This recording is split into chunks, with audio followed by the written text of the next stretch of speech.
안녕하십니까. 독서하는 마라토너 박종필입니다. 자, 이곳 잠실 석촌호수 서호와 동호를 연결하는 굴다리 위에서 서쪽 방향 서호를 촬영하고 있습니다. 자, 서쪽 서호에 한복판에 롯데월드의 야외 놀이시설인 롯데월드 매직 아일랜드가 있습니다. 그리고 이번에는 북서쪽 방향인데요, 롯데월드의 실내 놀이시설인 롯데월드 어드벤처 건물이 보입니다. 자, 오늘도 날씨가 매우 무더웠습니다. 현재는 이곳에 바람이 약간 불고 있어서 무더위를 약간은 식혀주고 있습니다. 자, 롯데월드 타워를 한번 보여드리도록 하겠습니다. 자, 롯데월드 타워. 자, 제가 잠실 석촌호수 동호와 서호를 연결하는 굴다리 위에서 북쪽 방향을 촬영하고 있습니다. 자, 북쪽 방향 전방 약 500m 지점에 잠실역이 있고요, 전방 1km 정도 지점에 잠실대교 남단이 있습니다. 자, 롯데월드 타워를 보여드리겠습니다. 자, 123층 555m 높이 기준 세계 5위 규모 OECD 국가 38개 회원국 중에서는 가장 높은 빌딩 롯데월드 타워를 촬영하고 있습니다. 자, 롯데월드 타워는 석촌호수 동호의 북쪽변에 있습니다. 자, 정말 롯데월드 타워의 야경이 너무 아름답습니다. 자, 다시 북쪽 방향 송파대로 위를 힘차게 질주하는 차량들의 질주 모습입니다. 자, 이번에 석촌호수 서호에서 제가 영상 촬영을 하겠습니다. 자, 먼저 제가 현재 비추고 있는 방향은 서쪽 방향 서호를 비추고 있습니다. 휘황찬란한 야경이 펼쳐지고 있는 곳이 석촌호수의 야외 놀이시설인 롯데월드의 야외 놀이시설인 롯데월드 매직 아일랜드입니다. 그리고 지금 석촌호수 서호의 남쪽 조깅로를 촬영하고 있습니다. 많은 사람들이 산책을 하거나 달리기를 하고 있습니다. 그리고 이번에는 석촌호수의 북쪽 조깅로를 촬영하고 있습니다. 자, 그리고 지금 북서쪽 방향 롯데월드의 실내 놀이시설인 롯데월드 어드벤처 건물은 현재 불이 꺼져 있는데요, 바로 오른쪽에 지금 노란색 불빛이 켜져 있는 곳이 샤롯데 시어터입니다. 샤롯데 시어터, 샤롯데 극장이고, 약 40층 정도 되는 저 빌딩이 롯데월드 호텔입니다. 자, 이곳은 잠실 석촌호수 서호를 촬영하고 있습니다. 자, 호수 바람이 굉장히 시원합니다. 아까보다 더 바람이 시원하게 불고 있습니다. 자, 지금부터 영상 촬영을 하겠습니다. 오늘은 제가 자전거 퇴근길에 말씀드릴 내용은 한 나라의 지도자라고 한다면 정말 모범적이고 타해의 기감이 되어야 한다는 것은 당연하지 않습니까?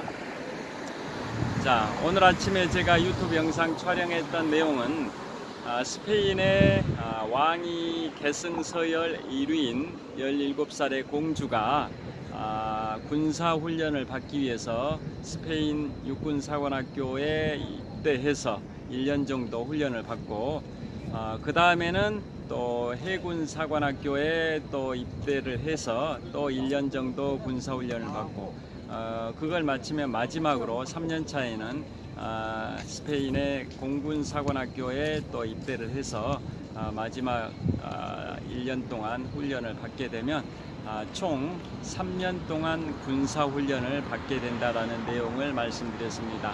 왜 스페인의 펠리페 6세가 국왕이신데요, 그분의 왕위 승계 서열 1위인 첫째 딸 공주가 17살의 나이로 스페인의 6회 공군사관학교에서 각각 1년씩 총 3년 동안 군사훈련을 받을까요?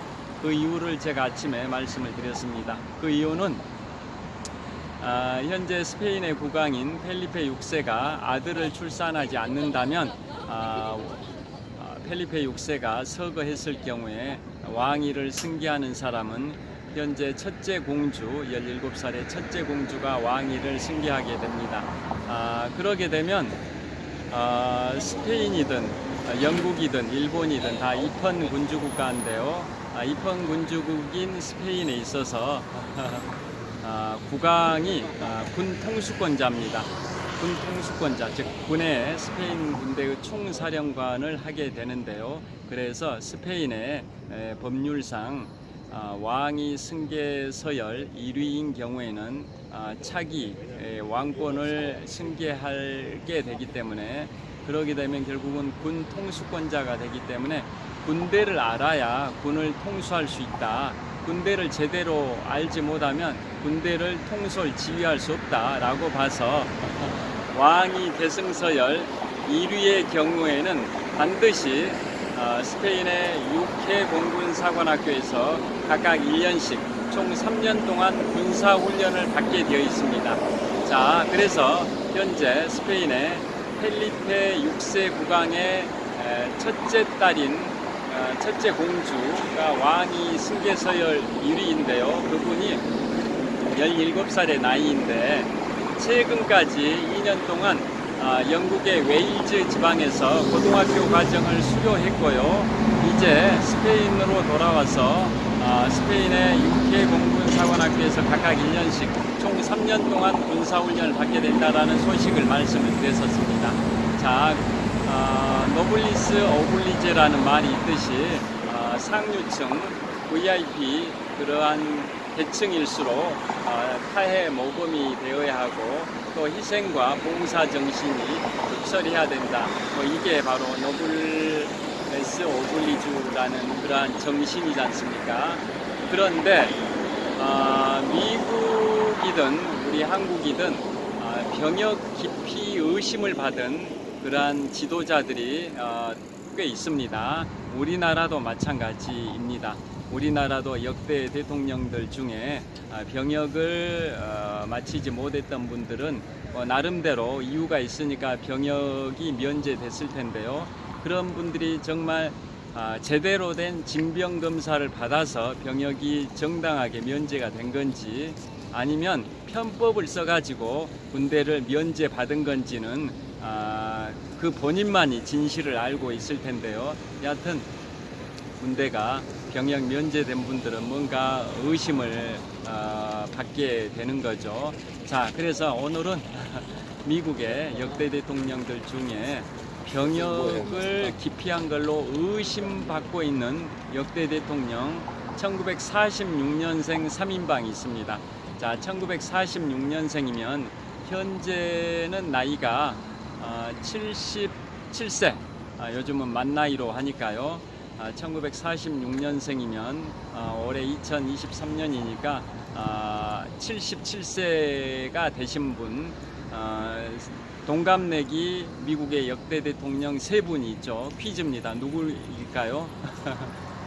1789년에 취임한 초대 대통령 조지 워싱턴부터 현재 올해 2023년 46대 대통령 조 바이든까지 미국의 역대 대통령이 45명 있습니다.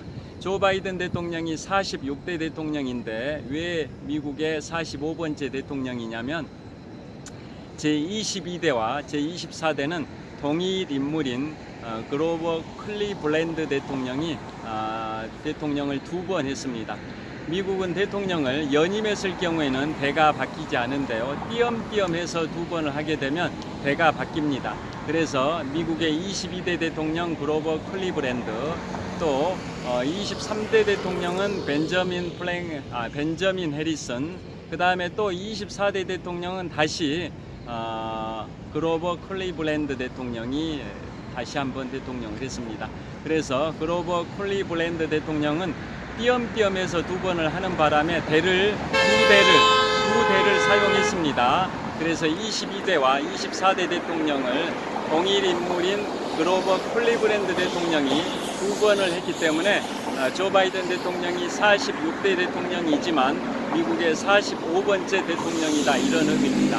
자, 미국의 역대 대통령 45명 중에 1789년 초대 대통령 조지 워싱턴부터 2023년 제46대 대통령 조 바이든까지 역대 45명의 대통령이 234년 동안, 미국의 헌정 역사 234년 동안 대통령이 45명이 배출이 됐습니다. 그 미국의 역대 대통령 45명 중에 1946년생 해방둥이라고 할 수 있습니다. 1945년 8월 15일에 2차 세계대전에서 일본이 패배하고 항복을 함으로써 대한민국도 광복을 맞이했는데요. 1945년 해방이 있었던 연도의 이듬해인 1946년에 태어났던 미국의 역대 대통령이 3명이 있습니다. 동갑들입니다. 동갑내기 누구일까요? 퀴즈입니다. 퀴즈. 자, 제42대 대통령 빌 클린턴, 제43대 대통령 조지 워커 부시 대통령, 그 다음에 제45대 대통령 도널드 트럼프 대통령, 이상 3분이 1946년생 동갑내기 분들입니다. 자, 다시 말씀드리면 제42대 대통령 빌 클린턴, 제43대 대통령 조지 워커 부시 대통령, 이른바 아들 부시 대통령이라고 하죠. 그 다음에 제45대 대통령 도널드 트럼프, 이 3분이 다 1946년생 동갑내기 분들인데요. 올해 만 나이로 77세입니다. 자, 이 3분이 다 병역을 기피한 걸로 의심을 받아왔습니다. 왜 그러냐면 1946년생들이다 보니까 미국 역사상 유일하게 패배했던 전쟁이 뭘까요? 미국의 장관 역사상 거의 패배하지 않은 전쟁의 역사를 가져온 게 바로 미국의 역사인데요. 미국의 역사상 유일하게 패배했던 전쟁이 어떤 전쟁일까요? 바로 1964년부터 1975년까지 11년 정도 진행됐던 베트남 전쟁입니다. 자, 베트남 전쟁이 미국의 역사에서 유일하게 패배했던 전쟁이 바로 베트남 전쟁인데요. 1964년 베트남의 동경만이라 하죠. 베트남어로는 통킹만입니다. 통킹만의 정박에 있던 미국의 군함이 베트콩의 공격을 받아서 큰 피해를 당했었습니다. 자, 그래서 미국이 베트남전에 참전을 했는데요. 그래서 베트남전이 약 한 11년 정도 진행이 됐는데 실질적으로 베트남 전쟁이 종전된 건 1973년인데요. 형식상으로 최종적으로 종전이 된 건 1975년입니다. 여하튼 한 10년 정도 베트남 전쟁이 진행됐는데 미국이 그 10년 정도의 베트남 전쟁 기간 동안 미군의 젊은 청년들이 50여만 명이 참전을 했습니다. 50여만 명이, 미국의 젊은 청년들이 50여만 명이 참전을 했습니다. 베트남 전쟁에 10년 동안. 그런데 그 중에 얼마 정도가 전사를 했을까요? 전쟁 중에 얼마나 사망을 했을까요? 퀴즈입니다. 퀴즈. 약 10%입니다. 50여만 명 중에 약 5만 8천 명, 그 정도가 전사를 했습니다. 그러니까 참전한 미군 중에서 10% 정도에 해당되는 약 5만 8천 명 정도가 전사를 했습니다. 어마어마한 미국의 청년들이 사망을 한 겁니다. 참고로 우리 한국도 베트남전에 참전을 했는데요. 우리나라는 미국 참전자의 10% 정도에 해당되는 약 5만여 명이 베트남전에 참전했습니다. 그 참전했던 우리 한국군 5만여 명 중에 얼마 정도가 전사를 했을 것 같습니까? 10%인 약 5천여 명이 전사를 했습니다. 다시 정리해서 말씀드리면, 자, 베트남전이 1964년부터 1975년까지 약 10년 정도 진행됐는데요. 자, 이쪽으로 좀 와보겠습니다. 제가 여기에다 자전거도 세워놓고 가방도 놔두고 헬멧도 벗어났는데요. 누가 여기에서 무슨 꼼지락꼼지락해서 이걸 훔쳐가나 의심스러워서 잠깐 와봤습니다. 다시 불빛 조명이 밝은 대로 다시 이동했습니다. 자, 다시 정리해서 말씀드리면 지금 송파대로에 차들이 쌩쌩 다니다 보니까 좀 시끄러워서 제가 목소리를 높였습니다. 그런데 지금은 신호 대기를 하고 있어서 차들이 신호 대기하고 있어서 차량이 별로 없어서 지금은 소음이 덜해서 목소리를 좀 낮추겠습니다. 자, 1964년부터 1975년까지 약 10년 정도 진행된 베트남 전쟁, 미국 역사상 유일하게 패배했던 전쟁이 베트남 전쟁인데요. 미국이 세계 최강 국가 미국이 후진 국가인 베트남전에 참전해서 베트콩한테 패배를 했던 미국 역사상 유일하게 패배했던 전쟁이 바로 베트남 전쟁인데요. 그 10년 정도의 베트남 전쟁 기간 중에 미국의 젊은 청년들이 약 50여만 명이 참전을 했고 그 중에 10%에 해당이 되는 5만 8천 명 정도가 전사를 해버렸습니다. 그리고 우리나라 한국군도 약 5만여 명이 참전했는데요. 그 중에 10% 정도인 5천여 명이 전사를 했습니다. 우리나라 전사자도 5천여 명 되고 미국의 전사자는 10배인 5만 8천 명 정도나 될 정도로 베트남 전쟁은 미국, 한국 또 동남아 여러 국가들이 다 미국을 필두로 해서 자유민주주의를 수호하기 위해서 참전을 했습니다. 그 당시에 북베트남에 베트콩이라 해가지고 공산주의 세력이 소련과 중국의 지원을 받아서 남쪽의 자유진영인 베트남과 전쟁을 치렀는데요.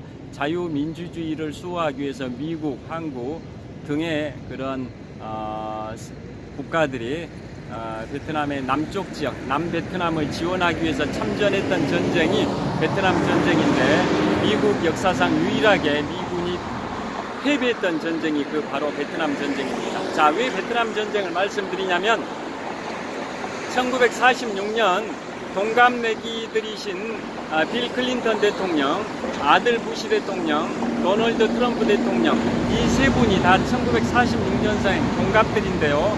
올해 나이로는 77세입니다. 그런데 1946년생이다 보니까 베트남 전쟁 당시에는 그분들이 입대할 시기가 됐습니다. 입대할 시기. 왜냐하면 베트남 전쟁이 1964년부터 1975년까지 10년 정도 진행되다 보니까 그분들이 1946년생이면 20살의 나이가 1966년도지 않습니까? 1966년도는 베트남 전쟁이 막 이제 초창기였던 거죠. 그러다 보니까 전국 각지에서 계속 징병을 했습니다. 미국이 전국 각지에서 베트남 전쟁에 참전시키기 위해서 청년들을 계속 징집을 하는 그러한 상황이었었습니다. 아들 부시든 빌 클린턴이든 도널드 트럼프든 이분들이 20살의 나이였던 1966년 당시 또 뭐 21살, 22살이었을 수도 있겠죠. 베트남 전쟁의 초중반에 해당되는 그 시기에 계속 베트남전에서 미국이 고전하고 있었기 때문에 젊은 청년들, 대학생들 등을 계속 징집을 하고 있는 상황이었는데 지금까지 아까 말씀드렸던 42대 대통령 빌 클린턴, 43대 대통령 조지 워커 부시 대통령, 이른바 아들 부시 대통령이라 하죠. 그 다음에 45대 대통령 도널드 트럼프 대통령, 이 1946년생 동갑내기 분들은 베트남 전쟁 당시에 병역을 기피한 걸로 의심을 받아왔습니다. 자, 그러면 순차적으로 왜 그분들이 병역 기피 의심을 받아온 건지 말씀드리겠습니다. 첫째, 1993년 초부터 2001년 초까지 8년 동안 민주당으로 대통령을 했던 제42대 미국 대통령 빌 클린턴입니다. 자, 이 빌 클린턴은 미국의 역대 대통령 중에 세 번째로 젊은 나이에 대통령이 됐습니다. 가장 젊은 나이에 당선된 분은 제35대 미국 대통령 존 F 케네디라는 거 다 아실 거고요. 세 번째로 젊은 나이에 미국의 대통령이 된 분이 1946년생인데 1993년에 취임을 했으니까 47세에 취임을 한 거죠. 그래서 미국의 역대 대통령 중에 세 번째로 젊은 나이인 47세의 나이에 취임했던 대통령이 42대 대통령 빌 클린턴입니다. 자, 이분은 또 어떤 기록도 가지고 있냐면 미국의 남부 지역에 있는 아칸소주의 주지사를 5번이나 했던 분인데요. 자, 빌 클린턴이 아칸소 주지사에 처음으로 당선된 게 만 32세였던 1978년에 아칸소주의 주지사에 최초로 당선이 됐고, 그 이후에 주지사 임기가 2년인데요. 그 뒤로도 4번 더 아칸소주의 주지사를 해가지고 총 5번 아칸소주의 주지사를 했습니다. 그분이 빌 클린턴이 1978년에 32살의 나이로 아칸소주의 주지사로 최초로 됐을 때 그분이 미국 헌정 역사상 최연소 주지사입니다. 미국 헌정 역사에서 빌 클린턴이 최연소 주지사 32살의 나이에 아칸소주의 주지사가 됐고, 대통령은 세 번째로 젊은 나이인 47살의 나이에 제42대 대통령에 취임을 했던 분이 바로 빌 클린턴인데요. 왜 병역 기피 의심을 받냐면 이분이 미국에서 대학을 다니다가 베트남 전쟁 당시에 22살 그 나이에 영국으로 유학을 갔습니다. 국비 장학생에 선발이 돼가지고 영국으로 유학을 갔습니다. 그랬을 경우에는 병역을 필요하지 않아도 된다, 이러한 그러한 제도가 있었습니다. 그래서 이분이 영국으로 유학을 가는 바람에 베트남전에 참전을 안 했습니다. 그래서 결국은 베트남전에 참전하지 않기 위해서 거기 가면은 10% 정도가 사망을 하게 되니까 목숨이 아까우니까 베트남전에 참전하지 않은 거 아니냐라고 의심을 받아왔습니다. 지금도 명확하게 규명은 안 되어 있죠. 여하튼 영국의 유학을 국비 장학생에 선발이 돼서 영국에 유학을 가는 바람에 22살의 나이니까 그분이 언제냐면 1946년생인데 22살의 나이면 1968년도입니다.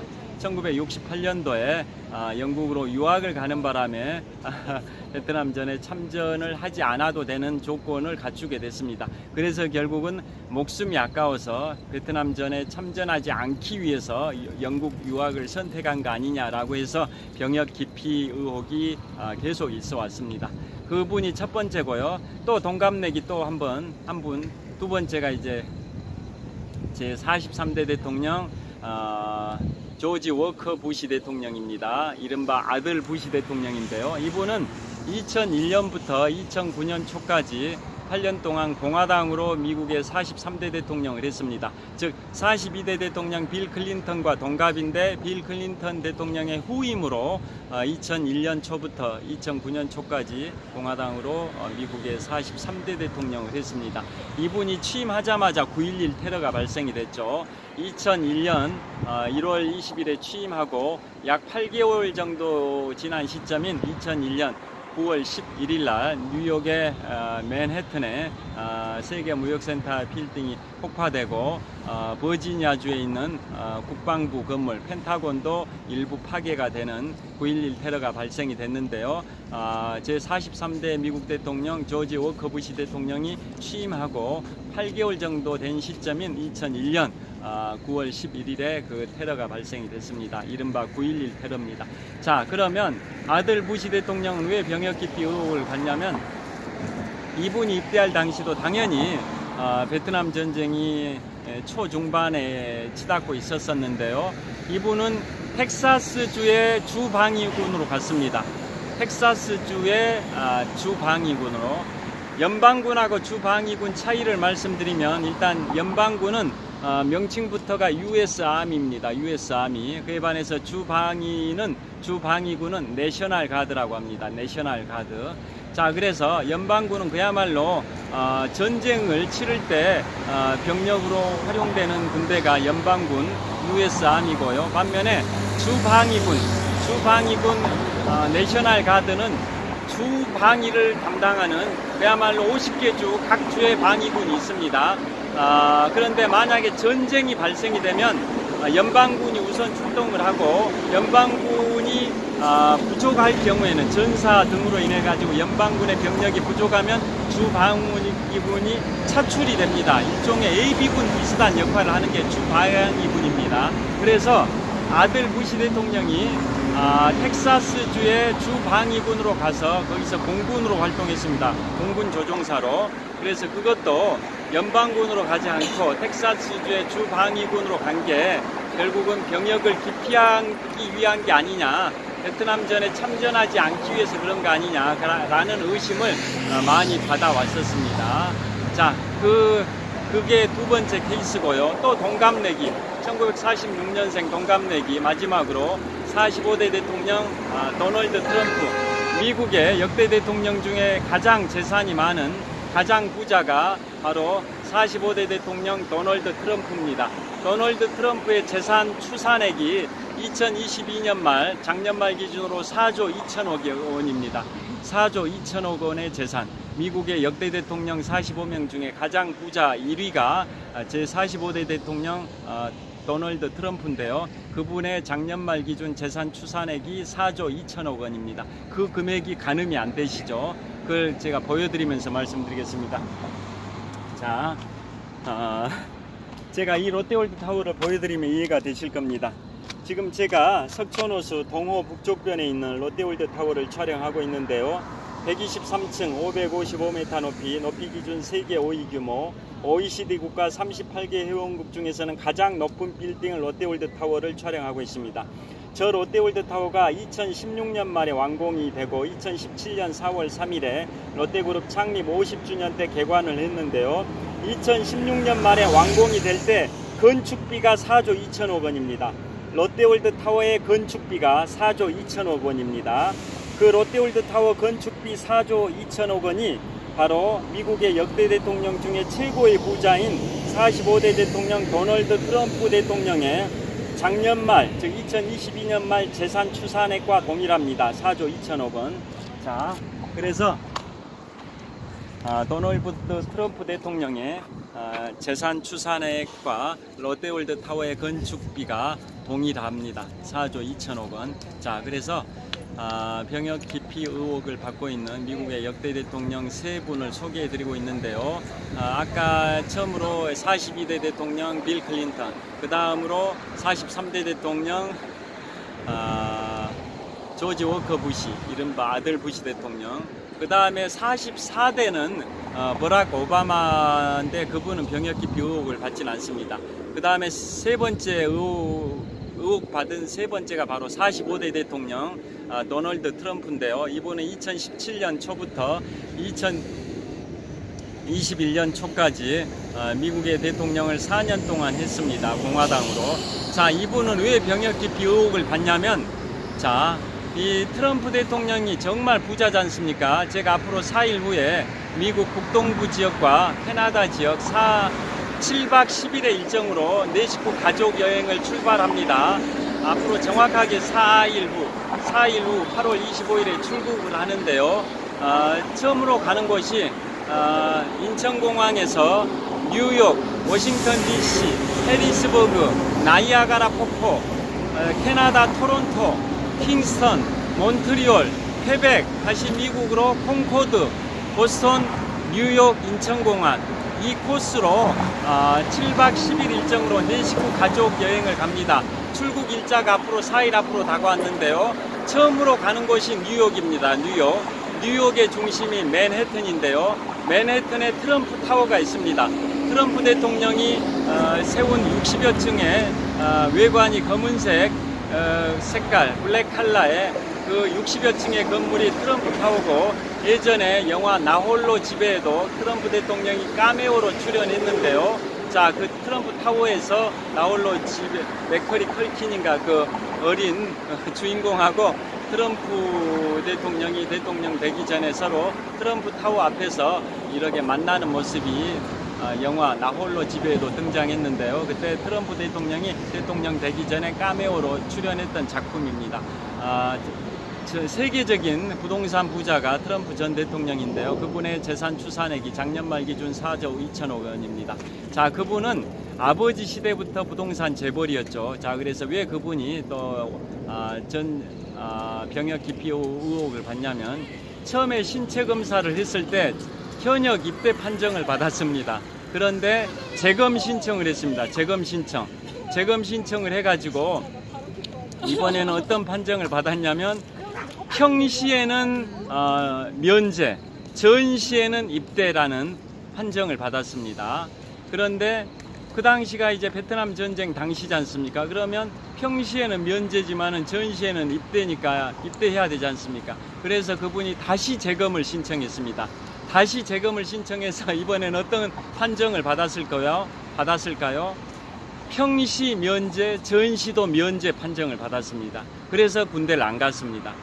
그러니까 아버지의 그런 부동산 재벌 그런 영향, 그 재력이 밑받침돼 가지고 병역을 기피한 거 아니냐라는 의혹을 받는 겁니다. 다시 말씀드리면 45대 대통령 도널드 트럼프는 처음에 징병검사, 신체검사 받았을 때 현역 입대 판정을 받았는데, 재검 신청해 가지고는 어떤 판정을 받았냐면, 평시에는 면제, 전시에는 입대. 그러니까 평시에 베트남 전쟁이 진행되고 있었지 않습니까? 그래서 전시 상황이니까 입대를 해야 되는 거죠. 그래서 다시 재검을 신청했습니다.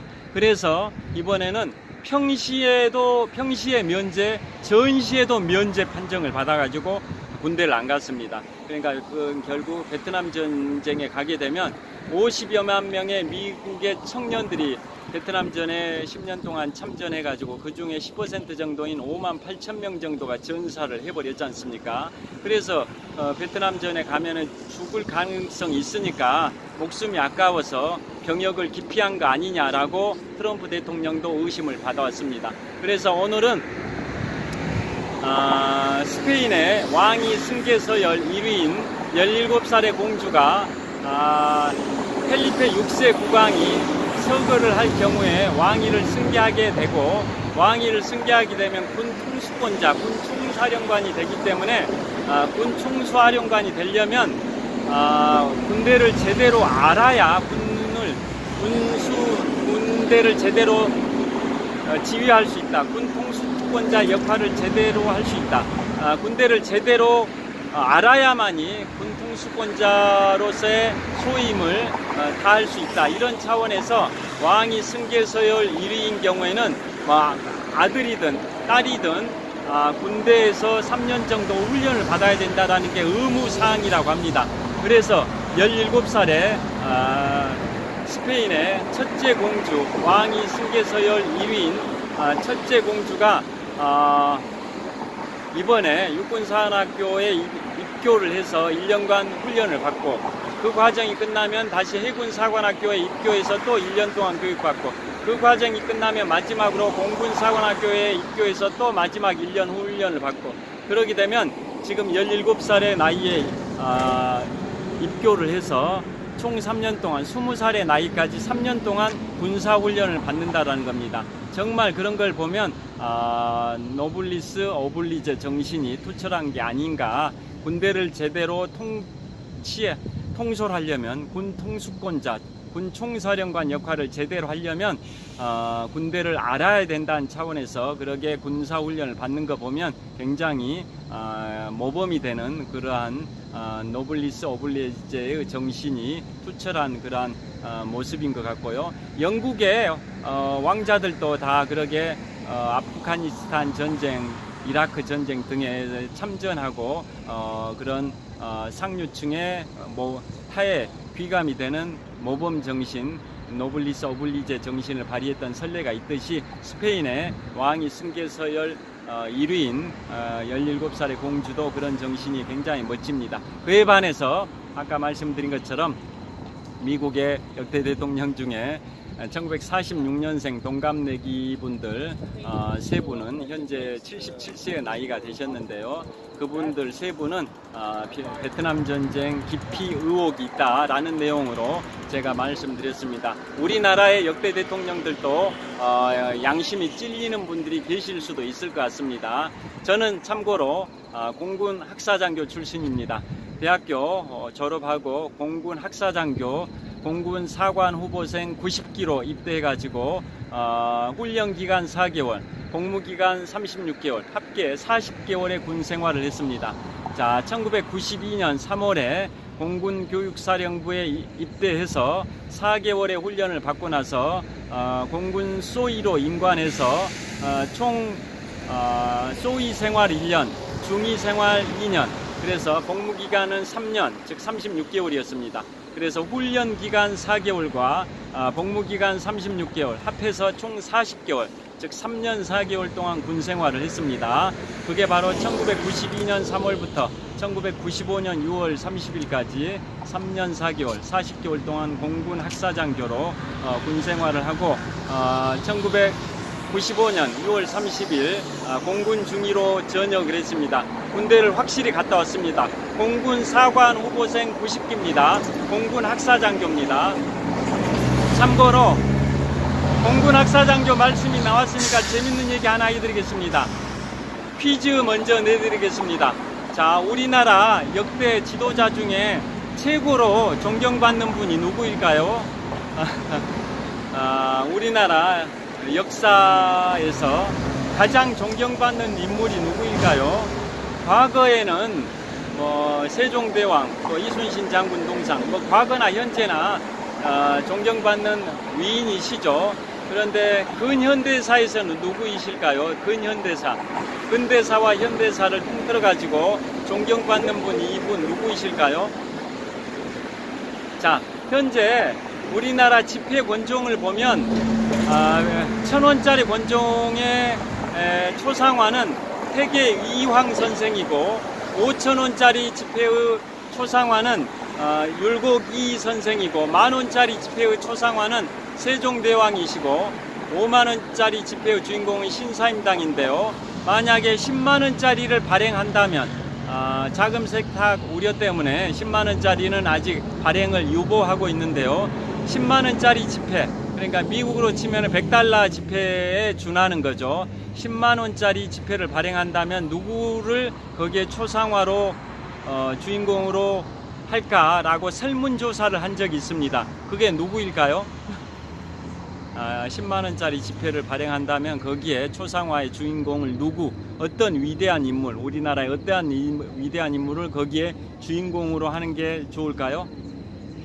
바로 민족 지도자 김구 선생입니다. 설문조사에서 그렇게 나왔습니다. 지금부터 한 10년쯤 전에 설문조사에서 김구 선생으로 하자. 공산주의나 자본주의 모든 걸 떠나가지고 민족의 분단을 막기 위해서 그렇게 노력을 했지 않습니까? 그래서 1948년 5월 10일 남한만의 총선거가 있어서 남한 단독정부가 수립되고 북한도 단독정부가 수립이 돼가지고 남북한이 분단된 지 벌써 80년 가까운 세월이 흘러버렸지 않습니까? 남북 분단을 막기 위해서 1948년 5월 10일 남한만의 단독 선거가 치러지는 걸 막기 위해서 김구 선생께서 북한을 방문해서 김일성과 여러 차례 회담을 하기도 했었는데요. 그럼에도 불구하고 결국은 남북한이 각각 단 선거를 해가지고 남북 분단이 이루어져서 벌써 80년 가까운 세월이 흘렀습니다. 그래서 좌파, 우파를 떠나서 좌익, 우익을 떠나서 우리 민족 전체적으로 어떤 진영으로부터든 존경을 받는 분이 바로 김구 선생이신데요. 자, 그래서 10년쯤 전에 설문조사에서 10만원권 권종을 발행하면 누구를 거기에 초상화의 인물로 할까라고 설문조사를 했는데 1위가 김구 선생이십니다. 자, 그 김구 선생 관련해서 말씀드리겠습니다. 김구 선생님의 아드님도 공군 학사장교. 자, 김구 선생의 손자분도 공군 학사장교. 김구 선생님의 증손자분도 다 공군학사장교 출신입니다. 다시 말씀드립니다. 우리 민족의 최고 지도자 김구 선생 6.25 한국전쟁 발발하기 1년 전에 암살당하셨죠. 1949년 6월 26일에 암살당하셨는데요. 그로부터 1년 후에 6.25 한국전쟁이 발발했습니다. 자, 그 민족의 최고 지도자 김구 선생 아드님인 김신 장군, 우리나라 최초의 공군 참모총장이 김구 선생님의 아드님이신 김신 장군님이십니다. 그 다음에 김구 선생님의 손자분이 김양 누구이신데 그분이 또 공군학사장교 출신인데요. 그분은 국가보훈처장까지 하신 분입니다.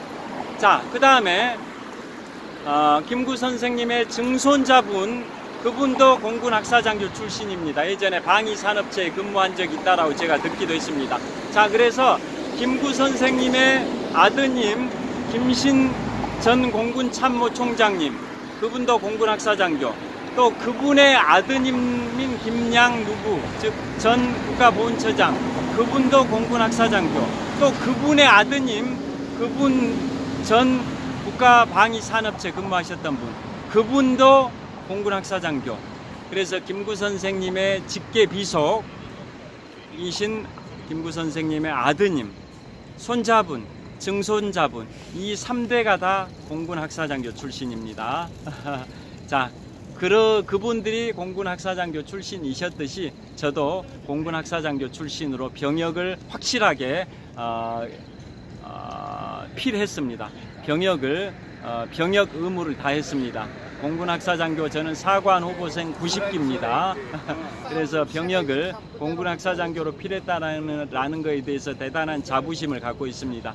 자, 공군 소위 때는 경남 진주 공군교육사령부에서 신병교육대 교관을 했고요.